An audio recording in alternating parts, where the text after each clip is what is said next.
Hey guys, Joe here at ECRM's Impulse program in Las Vegas, and I'm here with Morri from the Shark Group. Morri, thanks for joining us. Pleasure. And thank you again for helping us set up this whole thing with Daymond John. I think yesterday's presentation was amazing. Certainly the biggest crowd we ever had at any ECRM I've ever been to.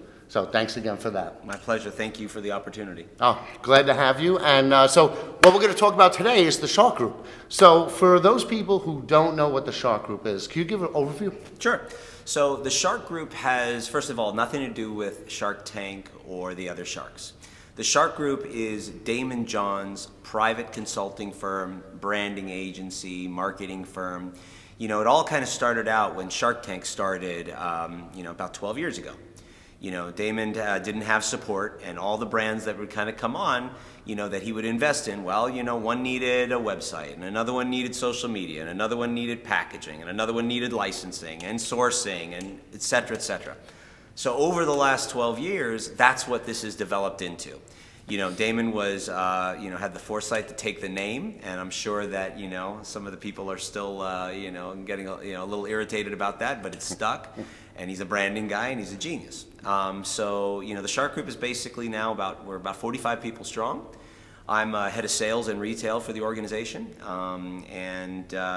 we provide all different types of services to brands, to various partners. So some of the verticals that we've got are sales and retail, which I specialize in. So if you're a product and you want to have an opportunity to get in front of retailers, that's what we help with. We have the front end, we have the back end, we have the support. We do all kinds of licensing, different types of digital media, social media influencer marketing, social media marketing, sourcing and manufacturing, and lots of different services. And that's just one side of the business. The other side of the business is we also take care of all the activity around our CEO, Daymond John. So whether it's his speaking career, he's one of the most sought after speakers out there. His books, he's written 4, number 5 is about to come out. His brand ambassadorships, his educational curriculum, both digitally and in person, all goes through the Shark Group. We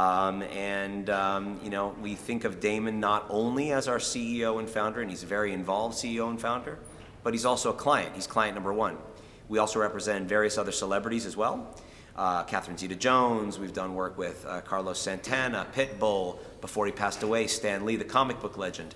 So, and Daymond's pretty interesting. He's really the only shark that has that kind of a back end to support him. And so when we do activations with big brands and companies, they're not only getting Daymond John as talent, but they're getting an agency that really knows how to put a camera on the activations and then create the content that really drives it. I mean, our social media team is phenomenal, and we handle, for example, social media accounts for large brands, celebrities, et cetera, and, a whole slew of other stuff. So kind of, whatever business needs, we provide.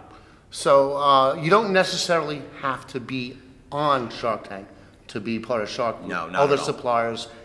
You work with other suppliers. Yes, as well. absolutely. So, it obviously started with Shark Tank. So and then when you've got such great and innovative brands, but on top of that, every brand has a $3 to $4 million value commercial that's going to come out. Retailers want to carry these products; they're interested.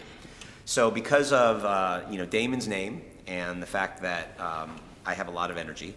I will do whatever I can to develop, and I've had a very long retail experience. I've been working in retail since the late 90s. So we all decided the first step was getting all the Shark Tank companies sort of organized. Because before I came on board, it was everybody was kind of figuring it out for themselves, and you can't have 30 brands trying to call on national retailers by themselves. It doesn't work, especially if they're this big. So we consolidated it all. We put it all under an umbrella, got them all retail ready. That was another big part of it. Was a lot of these guys are one-time shots. They've been selling on Amazon or Shopify sites. They have no idea how to present to retail. So it was getting the packaging right, getting them to understand what EDI was, getting them to understand what insurance liability and presentations and barcodes. I mean, the simplest things we had to get them set up with. So as it went on, we're like, wait a minute, we got a pretty good machine here. So we actually started opening it up to brands outside of Shark Tank, and we have brought in some unbelievable clients, and you know, we really try to go for companies that have a proof of concept. And what I mean by proof of concept is not that you have a patent. It's not that you have a Kickstarter campaign that got funded with $300,000. At the end of the day, did you sell product and did it not get returned? So for example, on Kickstarter, great, you did a $300,000 Kickstarter campaign. But if you sent them all out and 80% of your inventory came back, that's not proof of concept. If you went out and on your own dollar produced 500 units of something, opened up the trunk of your car and sat outside a park and sold 500 units in an hour, that's proof of concept. So that's what we look forward to, and we help with the branding, the introductions, all kinds of stuff. But the latest thing that we did, which was really cool too, is we actually did a strategic partnership with a few 3PLs where we now have the back end. So if you come in, I had a big problem before. I'd put brands in front of companies, in front of retailers, and they'd say, well, I love the product, but it's one SKU, man. Yeah. I'm not onboarding. They don't want to do all that work just for one, yeah. Well, now guess what? I say you don't have to, because I got four 3PLs with vendor numbers. Just put it under a new SKU there and done. Yeah. So we got a really cool system, and we're blowing it up. So basically, any of the brands that are on Range Me or that are here can kind of work with you, go through your system, and you can kind of help get them retail ready. Yeah, I mean, we're very selective. Yeah. These relationships that I've been able to cultivate over the last, 20 years on my own, and then now, of course, the last 5 years with Daymond, are very important. Yeah. And, we typically are up at chief merchandising officer level, which gives us access to all the merchants. Yes. But, I've got a reputation, and they've got an expectation that I bring in innovation, I bring in good people, Yeah. and I bring in, and that I know how to take no as an answer. We may get to put something in front of he says no, you gotta know when to. Gotta respect it, yeah. Yeah. And sometimes it's not a no. It's just like Shark Tank, sometimes, like I'll give you a perfect example. So I was on Shark Tank. You're a perfect example of that. Yeah. I auditioned for season 4, and they said no to me. They said, come back when you have more proof of concept. Oh. I hustled, came back, said, here are 3 retailers that are now carrying us. Not only did they carry us, but they have sell-through, and they reordered. Okay, now we're interested. So, you may get a no the first time. Yeah. You know what? Go out, hustle, get it on QVC, sell it direct, whatever you have to do, then you come back. So that persistence, that grind, that hustle. Well, not only that, but sometimes it's just as simple as the buyer's a different person. Yeah, that A year happens a later. lot. That happens a lot. So you mentioned specific, you have a selective criteria for the brands that you work with. You said innovation is one. What are some of the other criteria? First of all, proof of concept is everything. Okay. Has it sold? Yeah. And it doesn't have to necessarily be a product I like. I might hate it. Market's got to like it. Yeah. Did it sell? Yeah. Okay. We like companies that are really thinking about, where the market's going to be. And then the most important thing is, what is your marketing, I don't want to say team, but what does your marketing strategy look like? Because you know what, pipeline's easy. Reorder's hard. Yeah. So we got to, and if we bring on a company that we know is doing, we have one company that's actually here right now in the Daymond John area called Tatbrow. Okay. This is a pen. It's an alternative to microblading. It's got 4 prong tip, 24-hour ink, right? These guys came to us, never had done retail before. Went direct to consumer only. Let alone they did about $10 million in 8 months direct to consumer. Wow. Because their social media game is through the roof, okay? So they had proof of concept, right? People were coming into the stores and asking for it, but they didn't understand retail at all. Yeah. I actually told them, don't go to retail yet. I need one more proof of concept. I said, let's do something like QVC. Put them on QVC, did amazingly well. Yeah.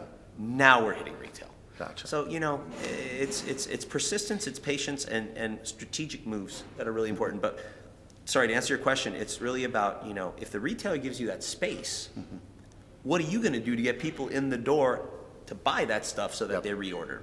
That's so important. And so it's really important to have companies that have that game figured out, or at least are trying all kinds of different stuff and willing to make mistakes and do more than just the traditional, circular ad.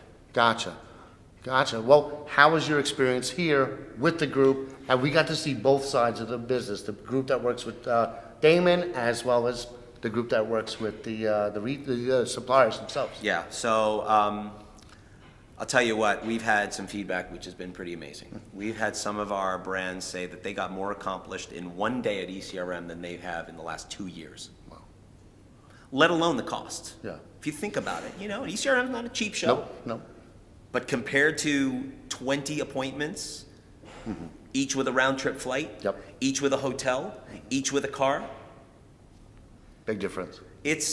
our experience here has been truly epic. It's been, all of our brands are very happy. The team, and I'm not just saying this, the team is an amazing team. You guys got a good thing going. And I would say if you're a brand and you're not investing in yourselves by attending a show like this, I go to a lot of trade shows because Yes. I'm hunting for Daymond all the time. So I go to tons of trade shows where, you got your booth set up and you're waiting for people. You may have a few appointments, but you're basically waiting for people to walk up to you. Yeah. To have 20, 30 appointments set for you per day, 3 days, there's nothing like it. Yeah. In my mind, if you're not investing that in yourselves, then what are you here for? Exactly. It's been a great showing for us, and the most important thing though is going to be the after. Yes. There's the a follow-up. lot of follow-up that has to happen, but it's been great. Awesome. Well, it's been epic for us too, and thank you again, and I look forward to expanding on Oh this. yeah, I'm sure this is not the last time we do one of these videos, Nope. my man. All right. All right. Thank you very much. My pleasure. Thank you. Take care, Done. everybody.